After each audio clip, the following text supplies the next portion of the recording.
দীর্ঘদিনের সচেতনতার জায়গায় পরিবর্তনে অনেকে যুক্ত হয়েছেন।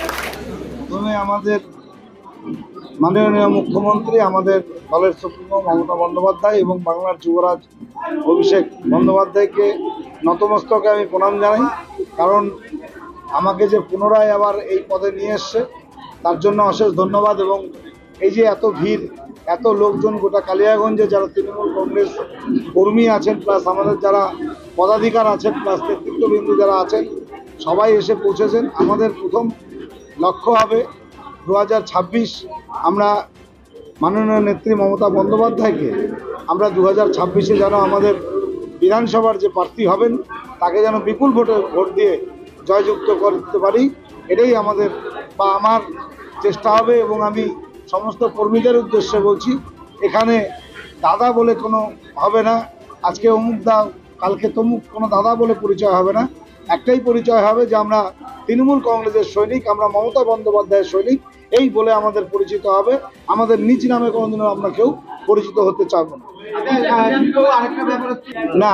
এটা যদি আপনি বলেন পার্টি অফিস ফাঁকা, ভুল বলবেন। কারণ আমি যখন হয়েছিলাম তখন প্রতিদিন পার্টি অফিসে, এবং পরবর্তীতে যিনি হয়েছেন তখনও পার্টি অফিসে লোকজন ছিলেন, কিন্তু কিছু কমিউনিকেশনের হয়তো অভাব ছিল। তারপর কনস্ট্রাকশন চলছে দীর্ঘ 6 মাস 1 বছর হয়ে গেল, যার জন্য জায়গাগুলো নোংরা হয়ে আছে।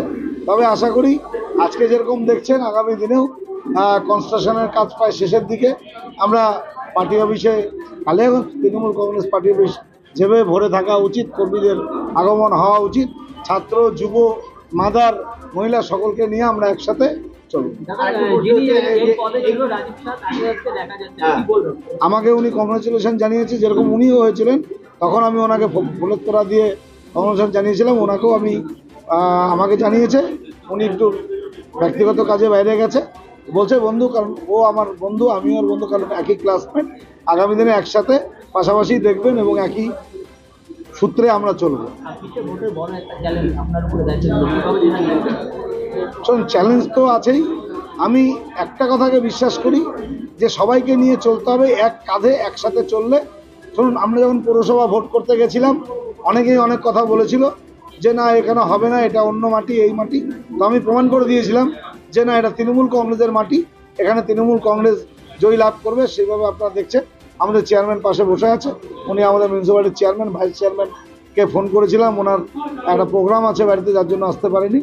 তো আমরাও আগামী দিনে কথা দিচ্ছি আপনাদেরকে, আমাদের সমস্ত কর্মীদেরকে, মা, বোন, ভাই, দাদা, দিদি এবং আমাদের সমস্ত শাখা সংগঠন যা আছে সবাইকে নিয়ে আমরা একসাথে চলবো। এবং 26 দলের জন্য কাজ করতে পারো সবাই। আর দলে